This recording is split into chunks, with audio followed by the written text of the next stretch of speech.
Au nom de ma famille, je voudrais remercier les personnes et institutions, la mairie, tout le monde, pour l'hommage à notre mère, Madame Cortès Sylviane, dit Nana pour les proches. Par la pose de cette magnifique plaque que vous allez découvrir par la suite, laquelle avait son texte prend tout son sens, ce parc, elle appelait mon parc, c'était son parc. Elle nous disait, quand je ne serai plus là, je voudrais une plaque à mon nom. Aujourd'hui, maman, nous te rendons hommage, ton souhait est exaucé et nous pensons tous que c'est grandement mérité.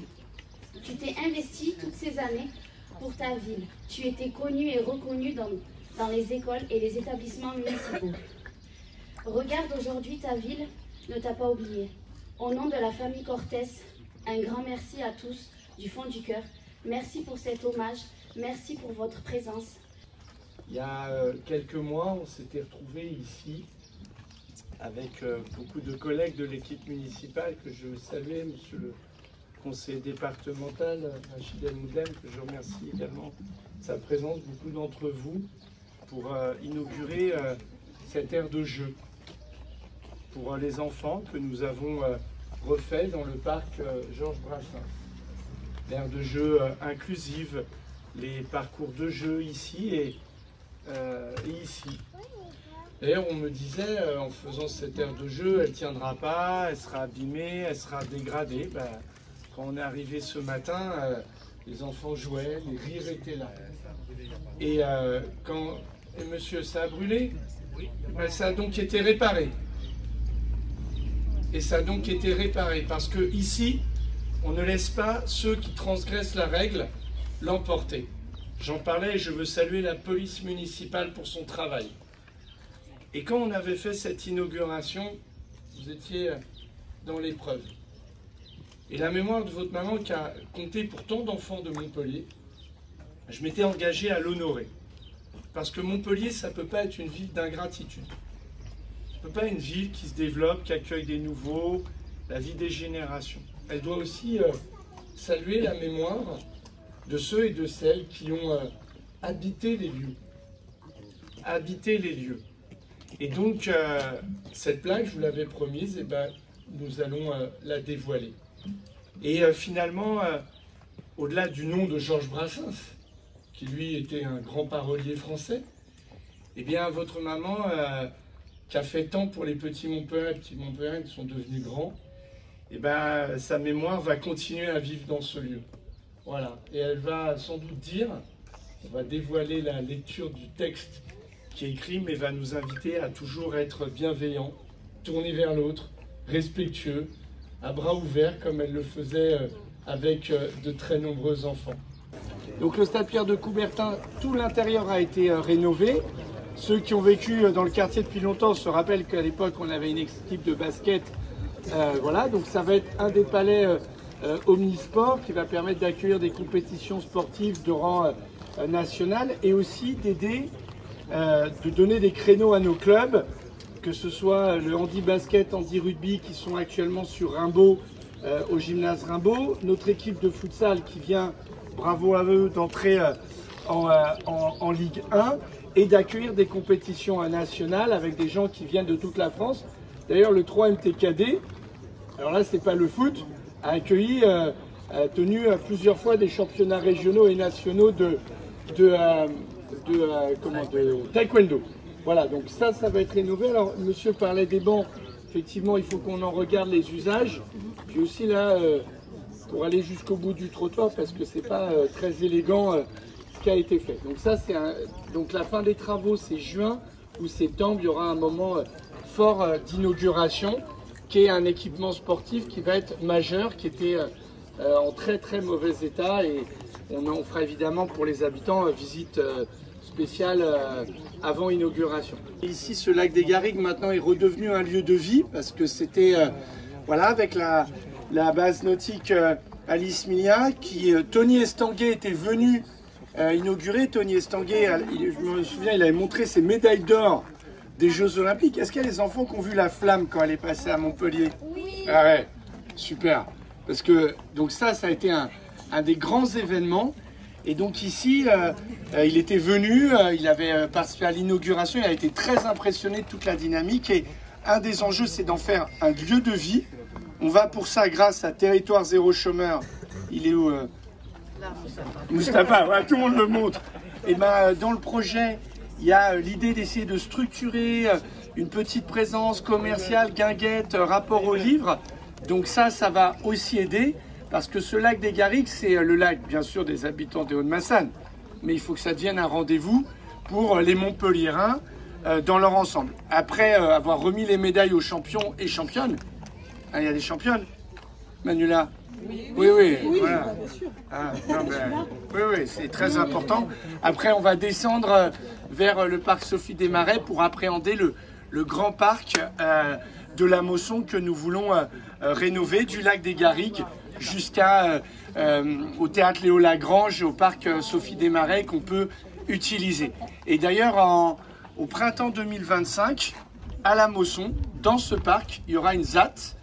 Et donc j'invite toutes les forces à se préparer pour construire cet événement, parce qu'une ZAT en général, toute la ville vient, c'est un très beau moment et il y a plein de gens qui vont pouvoir découvrir ce lieu qui est absolument remarquable et qui est notre patrimoine commun.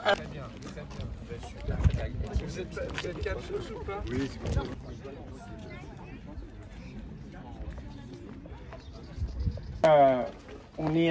On a longé la rue. On a longé la rue en traversant le lac des Garrigues. Mais tout l'enjeu pour nous et pour vous, c'est d'abord de dire ce qui va se passer. Hier, dans la réunion publique et partout dans mes interventions, moi je dis maintenant, on s'est beaucoup occupé du Lez, il faut beaucoup qu'on s'occupe de la Mosson. Et ici, entre le lac des Garrigues et la Mosson qu'on retrouve en aval, comme un prof de géo là, il y a cet espace de nature qui est absolument incroyable, et disons les choses, qui est méconnu des Montpelliérains, pas des habitants des Hauts-de-Massanes, qui eux connaissent, et je tiens à les saluer parce que souvent organisent des collectes, des déchets, sont très attentifs aux projets qui sont menés pour éviter de le fragiliser. Et d'ailleurs, on a renforcé la dimension nature. Vous voyez, on a planté aussi des arbres ici pour accompagner ce mauvais, enfin il n'est pas mauvais, mais pour essayer d'embellir le vis-à-vis. Et c'est les jeunes en service civique d'Unicité qui ont fait ça. Et donc, ce parc, c'est un des grands projets d'aménagement de parc de la ville de Montpellier. Et je veux le dire comme tel. Alors, je suis aidé par des porteurs exceptionnels, Aurel, Clara, pour commencer à vous montrer ce qu'on souhaite faire. C'est, au sein du parc, reprendre tous les aménagements au sol. Vous avez vu, c'est pas agréable pour une personne âgée, pour des gens avec poussette. Donc, il va y avoir tout un travail qui va être accompli sur les cheminements. Et l'idée, c'est en contrebas, c'est-à-dire c'est dans le feu cours d'eau on va aménager. Donc on va traiter l'ensemble en essayant d'avoir des parcours de jeu pour les enfants, pour en faire un lieu d'agrément, un lieu de vie, un lieu de rencontre, habiter le parc. Le parc, c'est bien sûr la nature, il faut en prendre soin, et puis en faire un lieu de vie. Donc vous voyez des exemples d'aménagement, ça c'est aménagement, franchissement, boucle de randonnée. Vous voyez, tout à l'heure, on a remis des médailles à des gens qui ont marché, boucle de randonnée, boucle nature, et les boucles du quotidien où on se dit, on peut passer par le parc pour aller d'un point à un autre dans le quartier. Et puis, et ça, c'est peut-être une des approches, alors, pardon, c'est un peu difficile peut-être à imaginer, mais ici, on va ici, et au point où on s'est arrêté à un moment, et puis en contrebas, on va installer ce qu'on appelle des balcons. Vous savez, à Montpellier, quand vous vous promenez, il y a deux endroits très agréables où on peut contempler la ville. Il y a l'Esplanade Royale du Pérou, et d'un regard, on voit tout Montpellier, le Pic Saint-Loup, la mer, la ville. Et puis, il y a le toit du Corum, où d'un seul coup aussi, on peut regarder. Et donc, comment on peut s'offrir des belles vues? Comment on peut essayer de créer des endroits où on peut se donner rendez-vous et finalement sur ces boucles, on s'arrête. Et ben, on va aménager des balcons secrets. Et donc, vous voyez là, du petit mobilier de bois, je parle sous votre contrôle, qui sont des endroits comme devant l'ancien bâtiment de l'URSSAF, bâtiment Gisèle Halimi, maison du projet. Vous voyez, on a mis des choses devant l'école. Et ben, l'idée, c'est de faire pareil et de ponctuer les différents chemins de lieux qui, comme disent les Occitans, sont un peu des spots de vue, de partage, de rencontres. On pourrait imaginer, ici on organise l'anniversaire des enfants, là on se retrouve, tout à l'heure le comité de quartier, on fait partir la course. Et donc on va installer plusieurs balcons secrets courant années 24-25, donc on aura ensemble des rendez-vous d'inauguration, mais ça va permettre d'être des aménagements qui vont créer une expérience dans ce parc, parce que pour nous, le but, c'est de faire connaître un parc qui est de 120, combien 120 hectares. C'est-à-dire 120 hectares à l'ouest de Montpellier. Enfin, pour vous donner un ordre de grandeur, le parc René Dumont à Saint-Roch, qui est un parc qu'on a fait naître d'une désimperméabilisation, c'est-à-dire on a supprimé du bitume pour remettre la terre, c'est 1,5 hectare. Pour vous donner un ordre de grandeur, le grand projet Montmort, Lunaret, La Valette, c'est 120 hectares. Et donc finalement, l'un des plus grands écrins de nature et de parc de la ville, il est situé à La Mosson. Au bord du Lèze, le parc Charpac, il fait 8 hectares. Ici, au bord de La Mosson, 120 hectares. Mais il faut qu'on l'aménage, il faut qu'on crée des expériences. Et d'où le projet, notamment en 2025, au moment où ça sera livré, d'avoir une ZAD. Je vois même Kersonnier qui suit les affaires de cirque dans le cadre de la politique culturelle, que je salue. C'est de créer par la culture des lieux. Parce que quel est le but? Améliorer le cadre de vie des habitants, ça va de soi. Mais aussi dire que La Mosson, c'est l'expression que j'ai trouvée hier, quand on est pailladin, on est montpelliérain. Quand on est montpelliérain, on est pailladin. Et donc, on doit pouvoir venir ici par les transports en commun, en vélo, en voiture, et vivre des expériences dans ce très beau parc où on voit bien l'enjeu un peu sport, l'enjeu plutôt nature, contemplatif. Et puis là, on va terminer dans le parc, Sophie Desmarais, excusez-moi. Voilà, donc, et l'idée aussi, c'est de connecter les habitations vers le parc. Bien sûr, les gens qui sont là, ils ont une vue exceptionnelle et en tout cas très agréable. Ceux qui sont en face aussi. Et justement, ceux qui sont en face, le maire de Juvignac, Jean-Luc Savy, le maire de Grabel, René Revol, disent « Mais monsieur le maire de Montpellier, c'est pas que vous, Ils ont raison. C'est le parc des 3 communes. Et donc, on travaille très bien ensemble.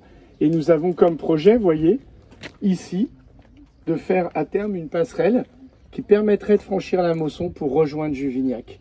Le fleuve nous rassemble, il ne nous sépare pas. Et donc je veux le dire, Jean-Luc Savy, il est comme ça, parce que justement, il va y avoir le collège à Juvignac, peut-être que le chemin des écoliers du bas de la Mosson pour aller à ce collège, il passera par là. Enfin, il n'y a rien de mieux pour aller à l'école que d'avoir le bruit d'un cours d'eau, un fleuve, la Mosson c'est un fleuve.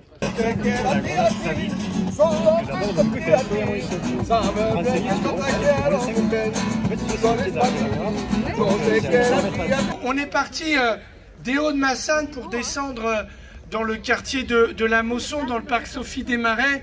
Je l'ai dit à la réunion publique hier, après 13 ans, on va enfin remettre de l'eau dans le bassin. Cette fontaine, pour qu'on puisse se rafraîchir, ça fait partie aussi des nombreux travaux. Ici, c'est un quartier de Montpellier qui doit être cher au cœur de tous les Montpelliérains. Alors je l'ai dit là-haut, je le dis ici, c'est ma conclusion.